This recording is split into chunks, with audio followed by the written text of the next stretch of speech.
ये है आप स्टार्टिंग में मैंने लाइन बोली थी ना, रोड और टीचर वहीं रहते हैं और दूसरों को कहां से कहां पहुंचा देते हैं उनको खुद ही नहीं पता होता है। कोई आईएएस ऑफिसर बन जाए, कोई आईआईटी बन जाए, कोई साइंटिस्ट बन जाए, कोई कहां से कहां पहुंच गया है। यह है आप बच्चों की फाउंडेशन को स्ट्रांग बनाना एक टीचर की ड्यूटी भी है और मॉरल रेस्पॉन्सिबिलिटी भी है। लेकिन वो फाउंडेशन स्ट्रांग कैसे बन पाएगी? केवल एकेडमिक्स ही नहीं बन पाएगी। अगर हम टीचर बच्चों को खुश रहना सिखा पाए तो बाकी काम तो बच्चे अपने आप करेंगे। सबसे बड़ी बात है कि बच्चों को हम खुश रहना सिखा पाए एज ए टीचर। और वो खुश कब रहेंगे? खुश रहना कब सीखेंगे? जब आप लोग खुश रहेंगे। आप लोगों को हर सिचुएशन में हर बात को हैप्पीली हैंडल करते हुए देखेंगे। तो कोई भी क्लासरूम का सिचुएशन आई है लेकिन मैम ने बहुत ही हैप्पीली हैंडल किया है, सर ने बहुत आसानी से उस प्रॉब्लम को रिजॉल्व कर दिया है, हंसते हंसते रिजॉल्व कर दिया है। लेकिन क्या एक्चुअल में ऐसा होता है? होता है क्या ऐसा? नहीं हो पाता है। क्यों नहीं हो पाता है? अगर क्लास में लाइवनेस नहीं है, अच्छी क्लास के लिए लाइवनेस होनी चाहिए, फियरलेस एनवायरनमेंट होना चाहिए, एक्साइटमेंट होना चाहिए, बच्चों के अंदर क्यूरियोसिटी होनी चाहिए, तब बच्चे आपके साथ इमोशनली कनेक्ट होते हैं। और जिन क्लासों में ऐसा होता है उन बच्चों की पर्सनैलिटी आप अलग से देखेंगे, चमकते हुए मिलेंगे।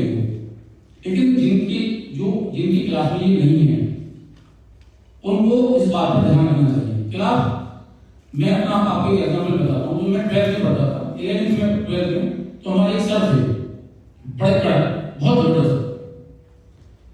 क्लास वर्क होता है, नहीं हुआ तो डांट के साथ पढ़ाई। पहले तो पढ़ाई हो गई थी ना, हाथ तो बदला है। होमवर्क नहीं हुआ, क्लास वर्क नहीं हुआ, और अगर क्लास में बैंक डेंसिटी कुछ गिर गई ना तो डांट भी लग सकती थी और पिटाई भी हो सकती थी बोनस में। इस चीज को वो अपनी बहुत बड़ी बेइज्जती समझते थे, क्योंकि उनके आने से पहले पूरी क्लास में शांति, कोई कुछ बोल नहीं सकता था, कोई नजर नहीं ला सकता था, बोलने की हिम्मत क्या, माहौल उन्होंने ऐसा बना दिया था। तो ऐसी क्लास में जो भी बच्चे होंगे, क्या वो बच्चे कुछ सीख पाएंगे? सही बताइए, सीख पाएंगे? हर समय वो टेंशन में बैठे रहेंगे, जल्दी से जल्दी इस खड़ूस की क्लास घंटा खत्म हो ही जाए और सांस लें थोड़ी सी। यही होता है ना, हम लोगों का स्लोगन यही रहता था, जल्दी से जल्दी सबकी क्लास खत्म हो और फिर दूसरे साल आए तो थोड़ा सा रहेंगे, पता नहीं पेन निकल जाए, पेन से निकल जाए, तब थोड़े में पढ़ाई शुरू हो जाए, पता नहीं पड़ती थी ना, वो कभी उठ के आया था कि शुरू किससे शुरू हो जाए कुछ नहीं पता लगता था। ऐसी क्लास में बच्चे सीख नहीं पा रहे और वो इस बात को अपनी बहुत बड़ी क्वालिटी समझते थे, यूएसपी समझते थे। जबकि मेरा मानना है कि किसी भी टीचर की बहुत ही नेगेटिव क्वालिटी है। जिस क्लास के अंदर रेस्पेक्ट नहीं हो बच्चों को, जिस क्लास के अंदर बच्चों को अपना बनना लगे, ये मेरी टीचर है। जिस क्लास में उनकी फीलिंग की रेस्पेक्ट ना हो, वो कैसे अपनी टीचर से कनेक्ट हो सकता है? और बिना कनेक्ट हुए कोई सीख नहीं सकता, बिल्कुल भी नहीं सीख सकता है। और अगर आपने बच्चों को थोड़ा भी कनेक्ट कर लिया तो आप जो चाहोगे वो करा लोगे, क्योंकि सबसे ज्यादा कोई भी बच्चे अपने टीचर पर विश्वास करते हैं, अपने टीचर को फॉलो भी करते हैं। लेकिन वो होना चाहिए, वो क्वालिटी भी होनी चाहिए, एक फेयरलेस एनवायरनमेंट टीचर को देना चाहिए। उनका क्या था? उनका एक ही पर्पस रहता था, और आगे बताते थे उस क्लास में कि देखो मेरी क्लास में कोई बच्चा चू नहीं कर रहा। ये उनकी यूएसपी थी। कोर्स खत्म कर दिया मैंने, सबसे पहले कोर्स को फिनिश कर दिया, क्योंकि किसी को कुछ पूछना नहीं था। और अगर किसी ने कुछ पूछ लिया कोई क्वेश्चन तो वो पिछले चैप्टर का क्वेश्चन पूछते थे, ऐसा क्वेश्चन जो उस पर होना ही नहीं था।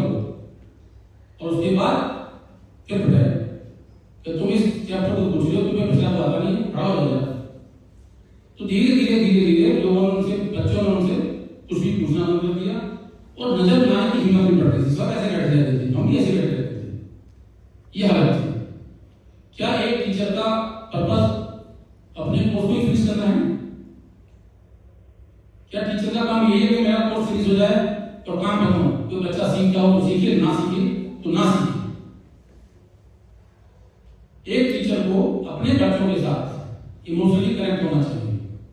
और जो लोग इस प्रोफेशन की प्योरिटी को समझते हैं, ये लेगेसी को समझते हैं कि ये आखिर हमें क्या पोजीशन दे रखी है जॉब में, कहां पर हम हैं, वो ऐसा कभी नहीं करते, कभी भी नहीं कर सकते। क्योंकि उनको मालूम है कि एक टीचर के ऊपर सैकड़ों बच्चों का फ्यूचर डिपेंड करता है। कितनी ही बच्चों की उम्मीदें हैं आप लोग, कितने ही घरों का उजाला हुआ आप लोग, कितने घरों के बच्चों को रोशन करते हो, कहां से कहां तक पहुंचते हो, कितने बच्चों की फाउंडेशन को स्ट्रांग बना के आप उनको फ्यूचर के लिए तैयार कर देते हो। जैसे हम अभी देख रहे थे, कोई आईएएस ऑफिसर बता रहा है अपने को, कोई आईएएस बता रहा है, इस बैच का टीचर को कुछ नहीं पता था, लेकिन उन्होंने पढ़ा दिए, बच्चे निकल गए। तो एक क्लास में ऐसा एनवायरमेंट टीचर ने अगर दे दिया है तो बच्चे ऐसे ही मिलेंगे, और नहीं दिया है तो जस्ट टाइम पास, जैसे टीचर टाइम पास कर रहे हैं ऐसे ही बच्चे भी टाइम पास करेंगे। हर बात का पुण्य और पाप, ये टीचिंग ऐसा प्रोफेशन है कि ड्यूटी के साथ साथ, जैसे मैंने पहले ही कहा था, पुण्य भी मिलता है। क्योंकि किसी की जिंदगी संवारना, किसी के घर में हैप्पीनेस लाना, किसी के फ्यूचर को स्ट्रांग बनाना, इससे बड़ा कोई काम है दुनिया में? कोई काम इससे बड़ा दुनिया में हो नहीं सकता। तो ये जो पुण्य है, पुण्य पाप को मानते हो? कौन कौन नहीं मानता? सारे मानते हो। पुण्य भी यहीं पर है और पाप भी है। वो हमारे एक्शन क्या है, हमारा व्यवहार क्या है, एक दूसरे के साथ हम किस तरह बातें करते हैं, किस तरह व्यवहार करते हैं, वो सब कुछ यही सब जानिए। मैं आपको महाभारत की छोटी सी स्टोरी सुना रहा हूँ। युद्ध के बाद जब भीष्म पितामह ने तीनों की सैया पे लेटे हुए थे, तो पांडव उनसे मिलने पहुंचे भगवान श्री कृष्ण के साथ। तो भीष्म पितामह उनसे बोलते हैं, क्योंकि सारे लोग ये बड़े बड़े लोग थे, तपस्वी लोग थे, जो गौड़ के साथ घूम रहे हैं, दिन रात बैठ रहे, कोई को आम आदमी तो थे। तो उनसे उन्होंने कहा कि मुझे ये मेरे 3 कर्मों की सजा मिल गई। मैं पीछे में कई जन्म दे चुका हूँ, लेकिन मुझे कोई ऐसा काम नजर नहीं आया कि मुझे ये तीनों पे लेटना पड़े। घाटी माँ भी मुझे नसीब नहीं हो पाई। तो भगवान श्री कृष्ण ने कहा कि थोड़ा पितामह थोड़ा और पीछे जाए। तो वहां पर उन्होंने दिखाते हैं वो भगवान कृष्ण कि वो तब भी राजकुमार थे और अपने रथ से आगे जा रहे थे जंगल में शिकार करने के लिए। रास्ते में उनको एक सांप मिला, कहीं सांप लिखा हुआ है, कहीं कोई चिड़िया लिखी हुई है। तो एक सांप मिला। सांप जो होता है ना, तो आप अगर जो गांव से कनेक्ट हुए, दोनों ही होता था पहले, बहुत स्लो चलता है, रेड कलर का, तो वो बहुत स्लो चलता है। तो सिपाही हो गए, उन्होंने पूछा कि क्या रुकना चाहिए हमको या चलना चाहिए? राजकुमार ने बोला इसको उठा के फेंक दो, रास्ता साफ कर दो, चलो। उन्होंने अपने भाले से उसको उठाया और उठा के फेंक दिया। कोई सांप को हाथ से पकड़ता नहीं, ऐसे उठा के फेंक दिया। तो जब उसको फेंका तो वो एक झाड़ी पे लगा, और झाड़ी की जो कांटी थी वो उसके बॉडी में घुसे और ब्लीडिंग होकर उसकी डेथ हो गई। बोले आपको उन कर्मों की सजा आज मिली है।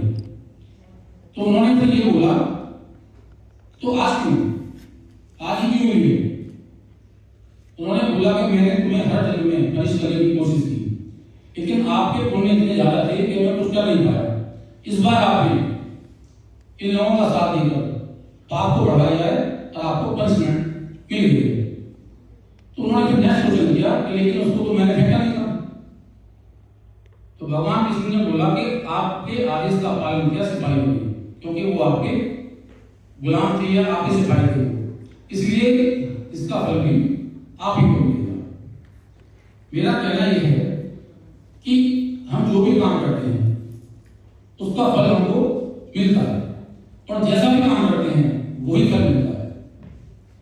आज एक बहुत शानदार मौका है, भगवान ने दिया है इन छोटे छोटे बच्चों को, इन स्टूडेंट्स को, छोटे भी हैं बड़े भी, इनकी जिंदगी को नर्चर करने का, ये ब्रिलियंट माइंड को स्ट्रॉन्ग बनाने का। क्योंकि बच्चे के माइंड सबके ब्रिलियंट होते हैं, घर के माइंड का कोई नहीं होता है। इनको नर्चर करने का एक मौका दिया इसका आपको जमकर फायदा उठाना चाहिए, भरपूर फायदा उठाना चाहिए।